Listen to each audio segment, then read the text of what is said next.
The desert did not care about the reasons a person ran. It swallowed every footprint, every tear, every desperate whisper carried on its scorching winds. And on this blistering afternoon, Clara Whitmore staggered across that endless stretch of sun-baked land like a ghost woven from dust and fear. Her boots, city-made and never meant for such merciless terrain, were torn at the seams. Sand filled them with each trembling step. Her dress clung to her like wilted parchment, its once pale fabric stained with sweat, travel dirt, and the remnants of a life she had fled with nothing but a small carpet-bag and a prayer. But the most important thing she carried wasn't in her hands, it was on her head, her bonnet, wide-brimmed. Simple, tied too tightly beneath her chin. She kept touching it every few minutes, even when her vision blurred and the ground swayed beneath her feet. Her fingers brushed the rim as if reassuring herself it was still there, still hiding what needed to stay hidden. Without it, she felt naked in a way no layer of clothing could remedy. The sun struck her in relentless sheets. It felt like walking inside a furnace, and the heat shimmered on the horizon like a cruel mirage. She hadn't drunk water since dawn, and that was hours ago, maybe more. Time lost meaning when each breath scraped her throat like sandpaper. She stumbled once, caught herself. Stumbled again. This time, she didn't catch herself. The desert floor rose up to meet her. Her knees hit first, then her palms, then her cheek pressed against the blazing ground. She cried out sharply, but the sound was so weak that even the wind refused to carry it. She tried to push herself up, but the strength was gone. Her arms quivered, then folded beneath her. Clara collapsed fully, face turned to the side, bonnet shielding her from the sun but unable to save her from the darkness pulling at her eyelids. Her lips cracked as she breathed in shallow, jagged gasps. She tasted iron. She tasted fear. The world dimmed around her, the sky fading from blue to white, then to a blur. Just as consciousness slipped, a shadow fell across her. At first she thought it was the wings of a passing bird. But the shadow stayed, steady and unmoving, blocking the sun completely. Her breath hitched.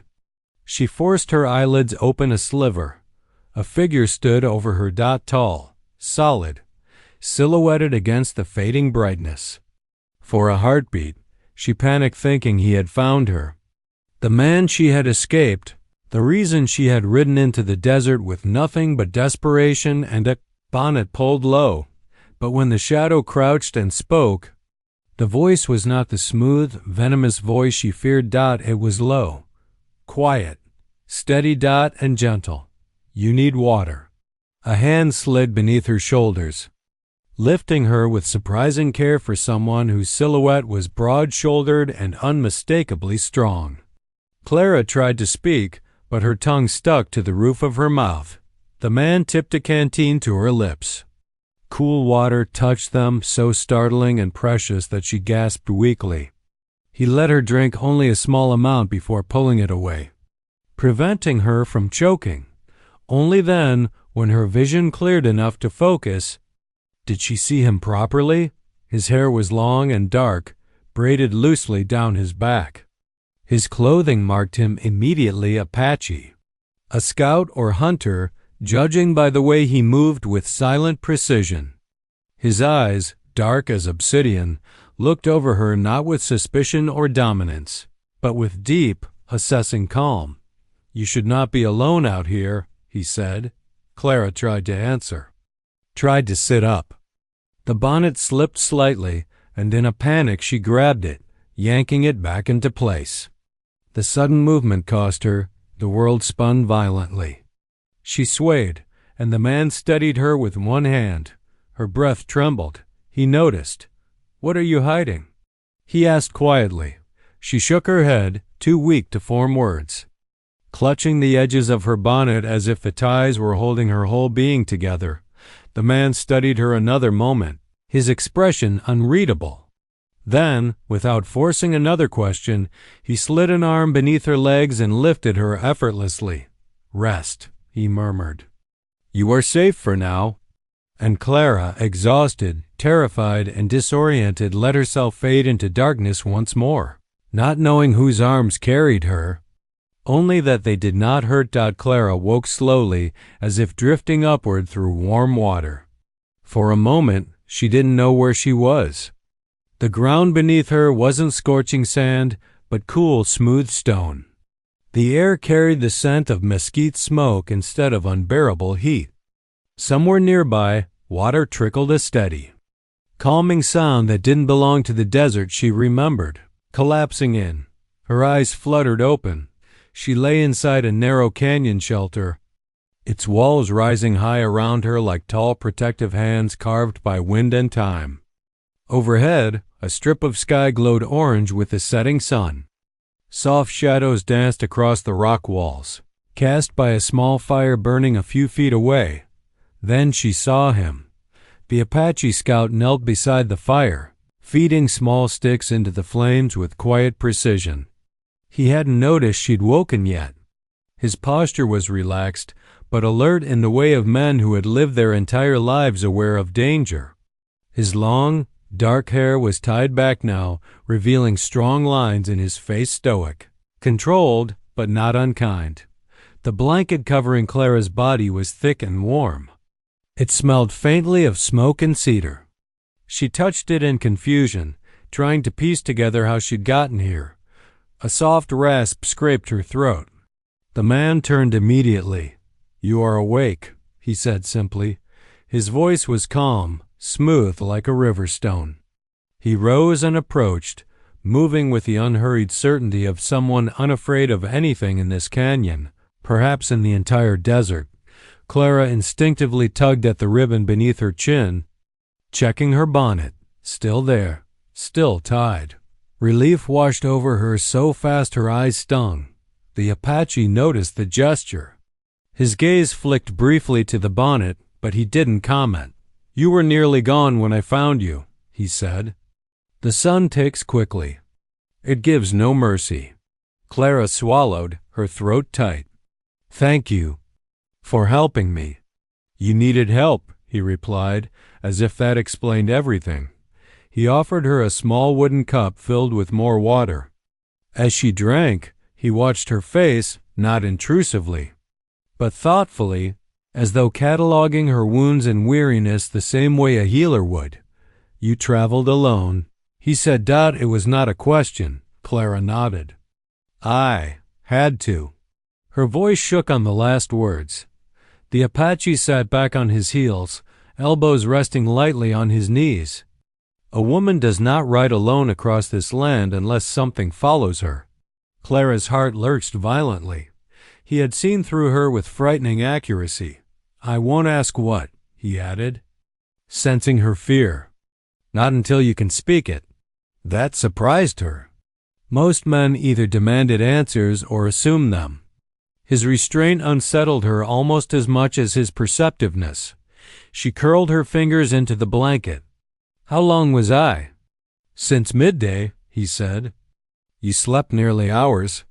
The sky outside confirmed it. Sunset already bled into the canyon. "Your horse?" she whispered. He shook his head once. "I saw no horse." Clara closed her eyes. She had known the mare wouldn't survive the heat with so little water. Still, the loss cut deep. Silence stretched between them. Warm from the fire and heavy from the truth, neither of them fully spoke. Then he said, "My name is Taza." Clara looked up, startled.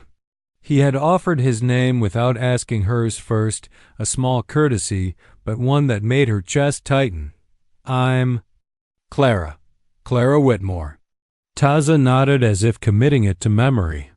A gust of evening wind swept through the canyon, tugging at her bonnet. Instinctively she grabbed it again, holding it down with almost frantic force. Taza's eyes narrowed not in suspicion, but in understanding. "You fear losing that more than water," he observed. Her fingers tightened. "Please," she whispered, voice trembling before she could stop it. "Please don't take it off." Taza's brows knit slightly. "I have no reason to take what you wish to keep." She blinked rapidly. overwhelmed by relief and embarrassment. But Taza wasn't finished. Yet it hides something, he said softly. And if what it hides is part of why you ran, then I need to know whether danger follows you here. His tone was steady, not demanding, simply practical. He was a man who had lived too close to loss to take chances. Clara's throat constricted. She wanted to speak. She wanted to explain, but the words stuck like thorns. I can't, she whispered. Not yet. Taza studied her face, her trembling hands, her wide eyes, the way she curled inward as if guarding a secret too heavy for her thin frame. Then he nodded once. Slow and deliberate. Then you will speak when you can, he said. Not before. His acceptance unraveled something inside her, something tightly wounded and bruised. But you must understand, he continued, gaze sharpening. If the one you flee comes looking for you, then your silence may cost more than your safety. It may cost my land, my people, even my life. The fire crackled between them. Clara's breath trembled. Her silence now had a price, and she had no idea how long she could keep it. Night came fast in the desert. One moment the canyon glowed in the gold of sunset, and the next a dark velvet silence settled over everything.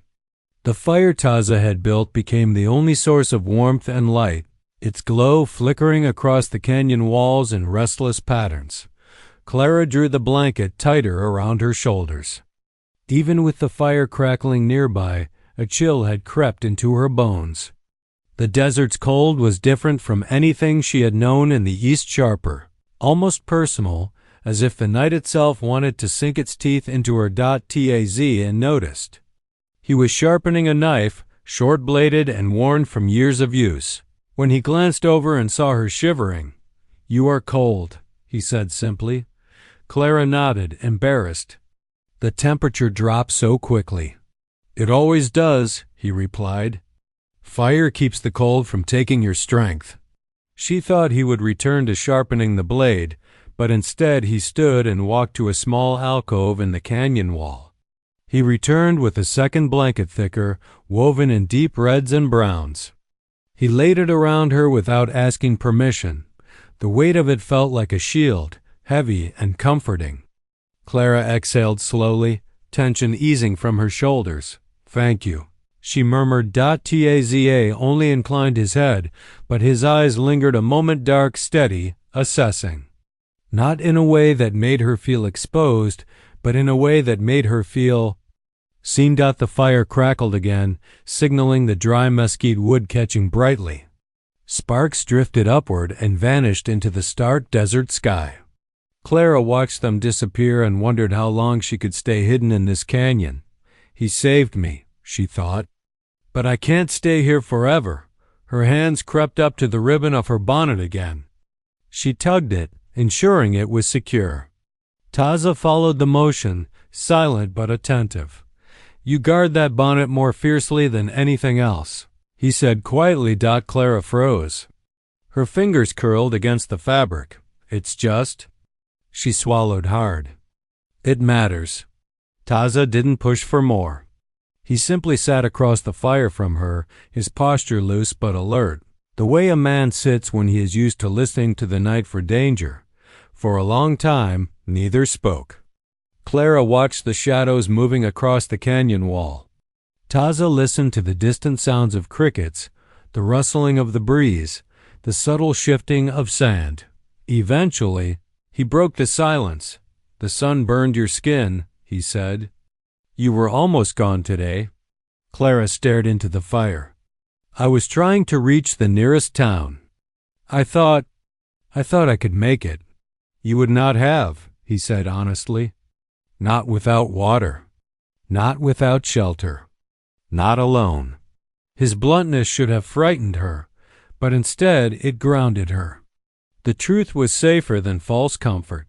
Clara shifted under the blankets. "I didn't have a choice." Taza leaned forward slightly, elbows on his knees. "Someone forced you to run." She didn't answer. Her silence was answer enough. He studied her face. his gaze lingering on the trembling at the corners of her mouth.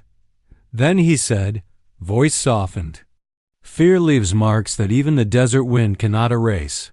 Clara felt her breath catch.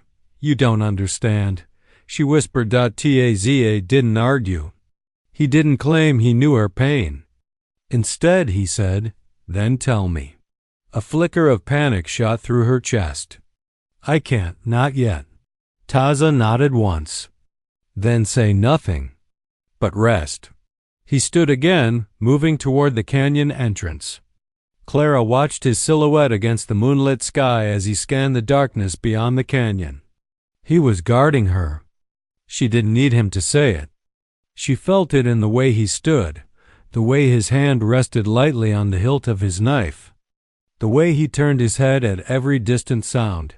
When he returned to the fire, Clara felt a question rising inside her. "Why did you save me?" she asked softly. Taza looked at her, the firelight reflecting in his eyes. "Because you needed saving. That simple?" She whispered. "Yes," he said. "But simple things are sometimes the most important." Her throat tightened. She wasn't used to kindness with no price attached. Another gust of wind swept through the canyon. Her bonnet fluttered. Clara grabbed it instantly, heart leaping. Taza's brow lifted slightly. "Why does it frighten you so much to lose it?" Clara hugged it protectively, knuckles white. "Please." Her voice trembled. "Please don't ask me about it." Taza held her gaze for a long moment. Then he nodded. "Then I won't." His restraint made tears prick the corners of her eyes. Taza laid his knife aside and sat closer to the fire. "Sleep," he told her. "You are safe tonight." And for the first time in longer than she could remember, Clara let her eyes close, not because she trusted the night, but because she trusted the man sitting beside the fire, watching over her with steady, unwavering calm. The night deepened, swallowing the canyon in near-complete darkness. Only the fire flickered, throwing shadows that danced like restless spirits across the stone walls. Clara lay curled beneath the thick blankets, her body trembling not from the cold, but from a lingering mixture of exhaustion, fear, and the memory of what she had fled. Taza had moved closer earlier, settling on the opposite side of the fire, his presence a quiet, commanding force. She could feel him there, a steady heartbeat in the darkness, alert yet patient, waiting for her to rest. But sleep did not come easily. Every rustle of the desert wind sent her heart racing. Every whisper of movement outside the canyon made her clutch the bonnet even tighter, afraid that the security it offered might be ripped away. Her throat was parched again. Tentatively, she reached for the water cup he had placed nearby, careful not to disturb the fire or the quiet tension between them. She drank slowly, savoring the cool liquid as it soothed her burning throat. Taza's eyes followed her movements, calm but attentive, noticing every trembling muscle, every faltering gesture. "You are weaker than you realize," he said softly. His voice was low, gentle, but carried a weight that made her straighten involuntarily. Clara's fingers tightened on her bonnet. I'm fine," she whispered, though the quiver in her voice betrayed her. "You are not," he said simply. There was no accusation in his tone, only observation. The fire crackled. Sparks spiraled upward and disappeared into the night like stars too small to see from the canyon floor. Taza shifted, reaching for something on the ground, and Clara's pulse quickened instinctively. Her hand shot to the bonnet, clutching it as if it were a lifeline. "Please, don't," her voice cracked, barely audible over the whispering wind. Taza paused mid-motion, looking at her intently. There was no malice in his eyes, no judgment, only concern and something else she could not name, something that made her heart thump faster than fear alone. "I need to check," he said quietly. "I cannot care for you if I do not see." Clara's hand shook as she pressed the bonnet tighter against her head. "No," she whispered, almost a plea. "Please, Not.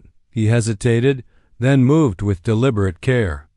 One long, calloused hand reached toward the ribbon under her chin.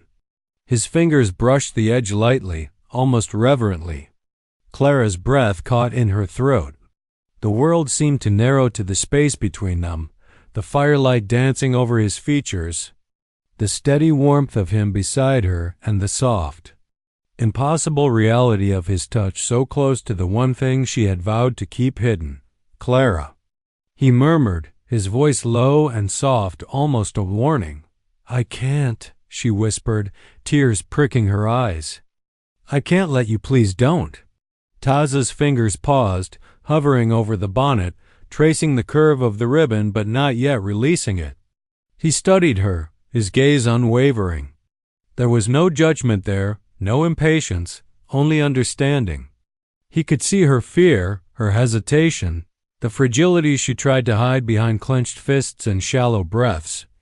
You fear the world seeing this, he said, almost as if reading her mind. I will not take it from you, only a little to see if you are well. Clara's heart raced so wildly it was as if the desert wind itself had wrapped around her chest. She wanted to flee, to pull back, but she was too weak to move, too tired to resist the gentle insistence in his tone. The hand touched the ribbon again, lifting it with care. Clara's fingers twitched, ready to stop him. But he was careful, patient, deliberate, every movement slow, almost tender, as if he were touching something sacred rather than something to be revealed. And then he stopped. Tazia froze, hands suspended in midair. His dark eyes widened slightly, not with shock, but with something that caught Clara off guard. Awe, reverence, and an unspoken recognition of the pain she had endured. The silence stretched between them, heavy and electric, broken only by the crackle of the fire and the whisper of the wind through the canyon. Clara held her breath, expecting the judgment she had always received, the disgust or fear that followed the unveiling of her secret. But it did not come. Taza's hand slowly retreated, leaving the bonnet in place. His gaze did not waver, and yet the tension in his body spoke of a storm restrained, a storm of anger, sorrow, and protective instinct all at once. You are safe, he said softly, almost more to himself than to her. And I will see that no one ever hurts you again. Clara exhaled, tears sliding down her cheeks unchecked. For the first time since the desert had swallowed her, she felt a spark of trust. Not the trust of idle words, but the trust of someone who had risked everything to stand in the gap between her and the world that had tried to destroy her. The bonnet stayed in place, but something invisible between them had shifted forever. The firelight trembled against the canyon walls, flickering across Clara's face in ways that made shadows dance over her skin. She sat upright under the heavy blanket, hands gripping the edges of her bonnet, knuckles white. Her heart still pounded violently in her chest, and the warmth of Taza's presence beside her both calmed and terrified her. She had expected judgment, or fear, or worst of all, disgust. Instead, there was only silence. Taza's hand hovered near hers for a moment longer, then dropped, leaving the bonnet exactly where it was. He did not speak immediately. He only watched her, his gaze sharp but steady, as if he could see through the layers she had wrapped around herself for years. Finally, his voice came, low and deliberate. Clara. Her throat tightened. She flinched at the sound of her name, even though there was nothing cruel or commanding in it. The word carried weight, the weight of recognition, of acknowledgement, of something she had never felt before, understanding. I know what happened, he said. His words were quiet, careful, but each one struck her like a hammer. Not accusation, not pity, simply recognition. Clara's chest heaved. She opened her mouth, intending to protest, to tell him he could not know. He could not understand, but the words caught in her throat. For years she had hidden the truth beneath layers of fabric, fear and silence, believing that if the world could not see it, It could not harm her further, but Taza saw it. The bonnet. Her constant shield could not hide what her body had endured. A scar, faint but deliberate, curved along her temple and into her hairline. She had sewn her hair over it, tied the bonnet tight, convinced that hiding it was the only way to survive. And now, for the first time, someone saw it without flinching, without recoiling, without judgment. Taza's dark eyes softened. They were not cruel, not harsh, not even inquisitive in the way she had feared.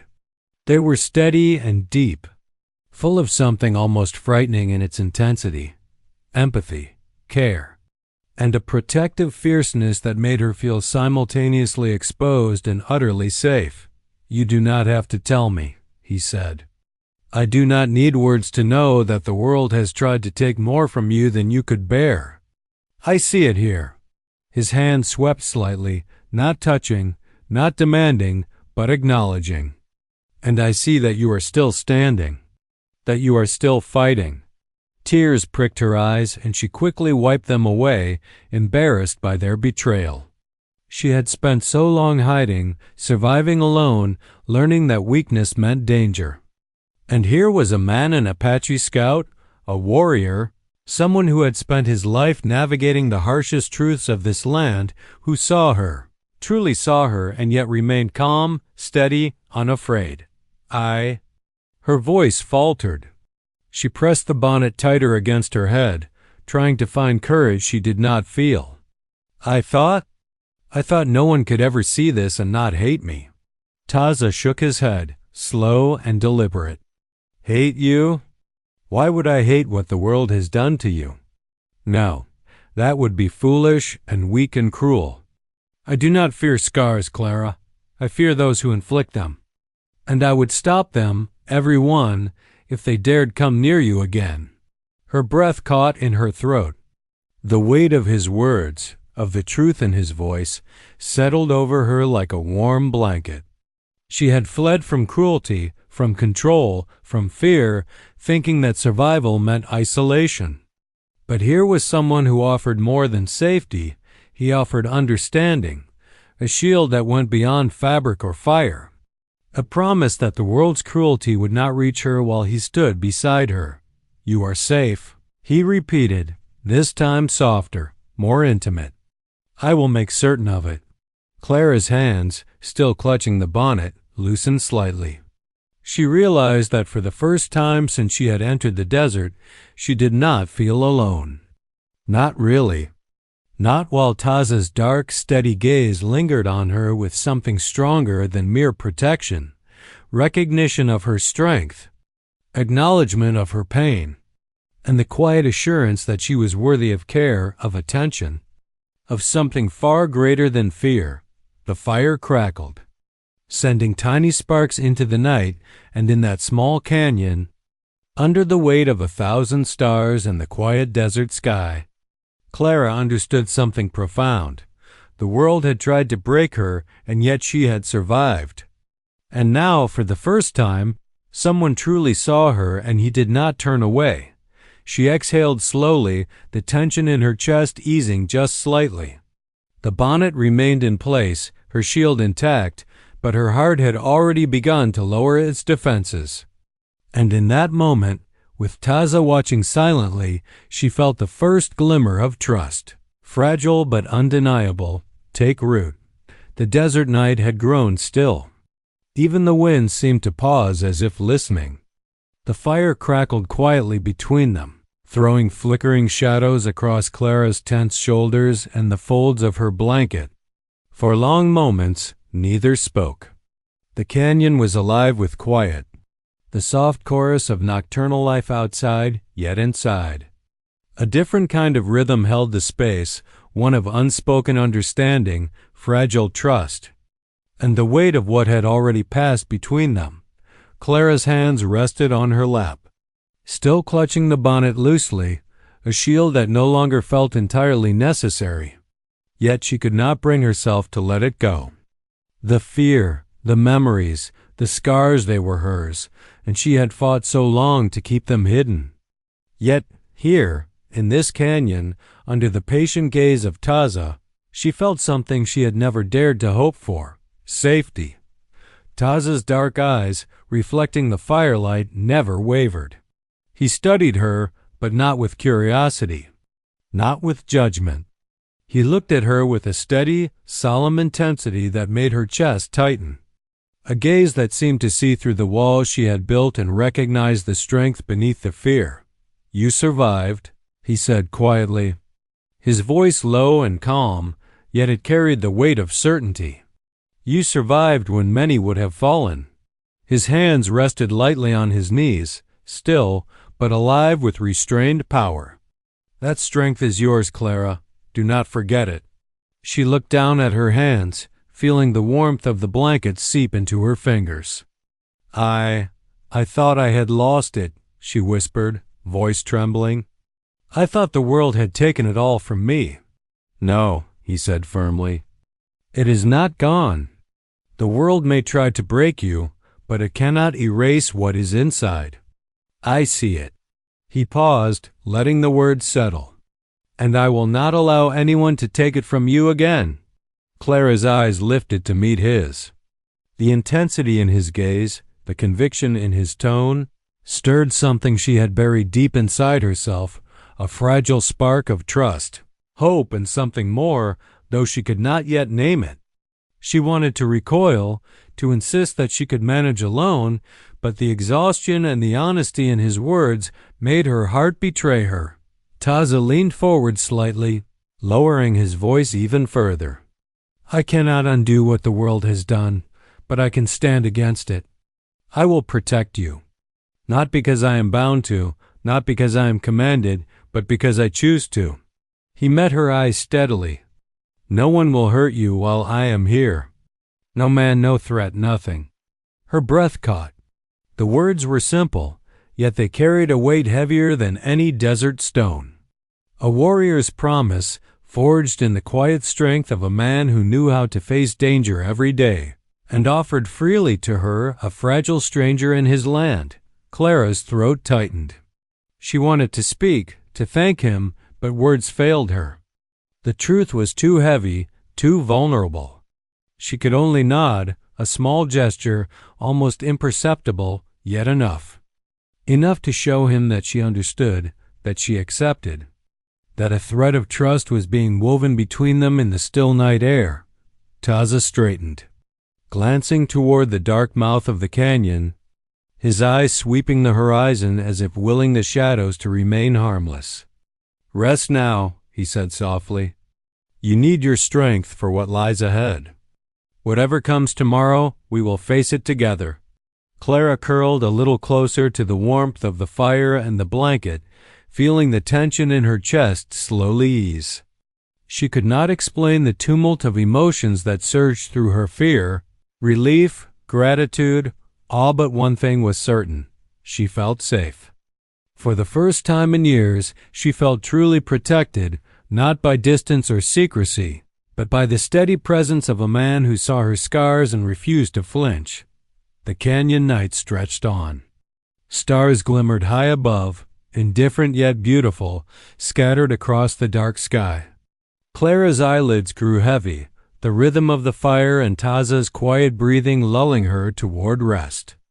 Yet, even as she drifted toward sleep, she could feel the promise lingering in the air between them, a promise stronger than the desert, stronger than fear, and as unwavering as the man who had made it. And for the first time, Clara allowed herself to hope that, with Taza beside her, she could face tomorrow. She could survive. She could endure. And perhaps in time, she could even begin to live. The bonnet remained in place, but her hands relaxed. The shield she had relied on for so long was no longer just a barrier, it was a symbol. A fragile bridge between the safety she had always sought and the trust she was beginning to feel. And Taza, the stoic warrior, watched her, silent and unwavering. A sentinel in the quiet desert night, a man who had made a promise and whose heart, though never spoken aloud, beat with the certainty that he would keep it. The night held its breath. The desert, so vast and silent, suddenly seemed smaller, almost suffocating, as Clara stirred beneath the blankets. Taza's presence beside her was a steady comfort. Yet the stillness of the canyon made every sound sharper, every shadow a possible threat. A distant echo reached them first, the faint rhythm of hooves against hard, dry ground. Clara stiffened. Her heart jumped. She froze mid-breath, clutching the bonnet tightly as if it could shield her from the terror she had spent weeks running from. Taza's head lifted, his dark eyes narrowing toward the mouth of the canyon. He did not speak immediately. Instead, his body tensed, muscles coiled like a predator ready to strike. "They are coming," he said quietly, almost under his breath. Clara's throat went dry. Her mind raced. The man she had fled, the one who had hurt her, controlled her, and left marks that haunted her even now was tracking her. She had thought the desert, the isolation, and her flight had hidden her from him forever. She had been wrong. Will he find me? Her voice trembled, barely audible, carried only by the night air. Taza's gaze did not waver from the approaching shadows. "He may try," he said firmly, "but he will not succeed. Not while I am here." Clara's hands shook. She wanted to run, to hide, to vanish into the canyon walls, but her body betrayed her. She had no strength left to flee. The only thing she could do was trust the man beside her, a warrior who had promised her protection, who had seen her scars and refused to flinch, who had offered a strength she had never known she could rely on. The sound of hooves grew louder. Dust stirred at the canyon entrance, and the unmistakable shape of a rider appeared. He came with arrogance, with entitlement, a dark shadow from her past riding toward the fragile safety she had found. Clara swallowed hard. "He," her voice caught. "He's him." Taza's jaw tightened. "I know," he said. "Stay behind me." Clara obeyed without thinking. She pressed herself closer to the firelight, her hands tightening around the blankets and the bonnet. Fear surged through her veins like molten lead, but it was tempered by the presence of Taza Ashield, a sentinel, a man who would face anything to keep her safe. The man halted at the canyon's edge, dismounting with practiced ease. His boots crunched on the rocky ground. He scanned the canyon, his eyes lingering on Clara for just a moment before resting on the firelight. A cruel smile twisted his lips, the same expression she remembered from the days she had feared him most. "You thought you could hide?" he called out, voice harsh and mocking, cutting through the quiet night. Clara's stomach churned, fear and anger clashing violently. She wanted to scream, to run, to collapse, but Taza's hand on her shoulder held her steady. "Do not move," he said quietly, but with an authority that carried the weight of steel. The man stepped closer, arrogance radiating from him like heat. "You can't escape me," he said, sneering at her. "You belong to me." He never finished. Taza moved like a shadow, fluid and sudden. One step forward, and his presence was between Clara and the man, a wall of strength and resolve. His voice was low, deadly calm. "Leave," he commanded. The man laughed, but it was forced, brittle. "And who will stop me?" Taza's gaze hardened. "I will," he said. And in that moment, Clara saw the full weight of his promise. The steel in his heart, the unwavering certainty that no harm would come to her while he stood. The desert held its breath again, waiting for the inevitable.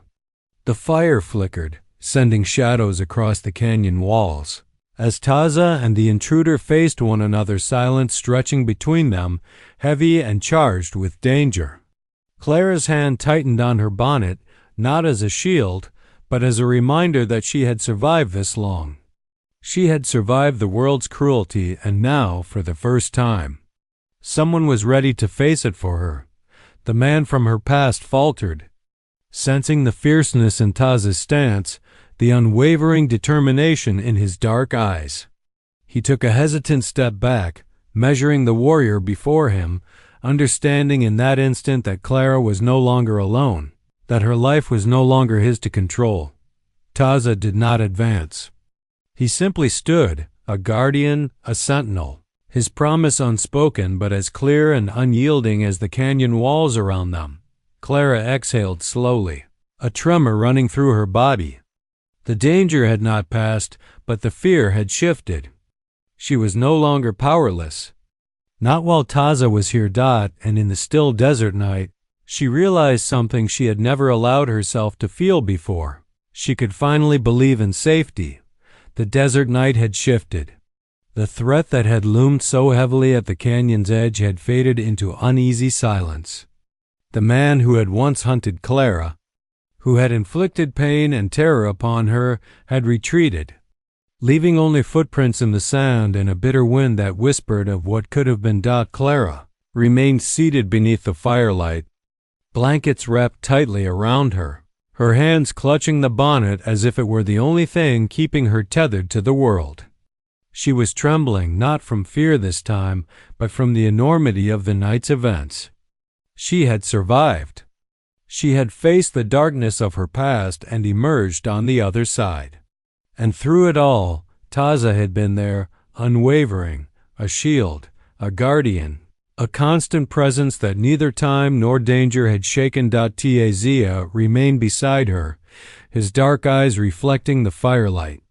He did not speak immediately. He had no need to. His silence was a language of its own, one that said more than words ever could. I am here. I see you. You are safe. Clara's fingers flexed around the bonnet, the ribbon tight beneath her chin. She had clung to it for so long, believing that it was the only thing standing between her and the world's cruelty. But now, for the first time, she realized that the true protection had not been the fabric, but the man beside her. Clara, Taza said softly, his voice breaking the stillness like a gentle wind through the canyon. You have nothing left to hide from me. Not anymore. Her breath caught. The words, simple yet profound, shook something deep inside her. For years she had hidden, guarded, run. She had believed that no one could see her scars and survive, that no one could stand beside her without recoiling. And yet here he was, steady and unflinching, his presence a promise she could finally trust. Slowly, trembling, she reached up and touched the bonnet. Her fingers lingered on the ribbon, tracing the curve of the fabric that had been both shield and burden. She exhaled, a shuddering, tentative breath, and then gently she untied it. The bonnet fell away, soft and almost delicate in her hands. She held it for a moment, as if testing the world, and then placed it into Taza's waiting palms. Her eyes met his, wide, uncertain, yet hopeful. You stopped when I begged you, she whispered, voice trembling. But now, I want you to see me. All of me. Taza's gaze softened, and for the first time, a faint smile tugged at the corners of his lips. He did not glance away, nor did he flinch. He held the bonnet carefully, as if it were a sacred object, and then he set it aside. Slowly, deliberately, he reached out not to touch her, not to claim, but to offer reassurance, a bridge of trust between them. Clara felt the tension in her shoulders ease. She realized she was no longer afraid, not of the night, not of the desert, not even of him. She had survived the worst of the world's cruelty.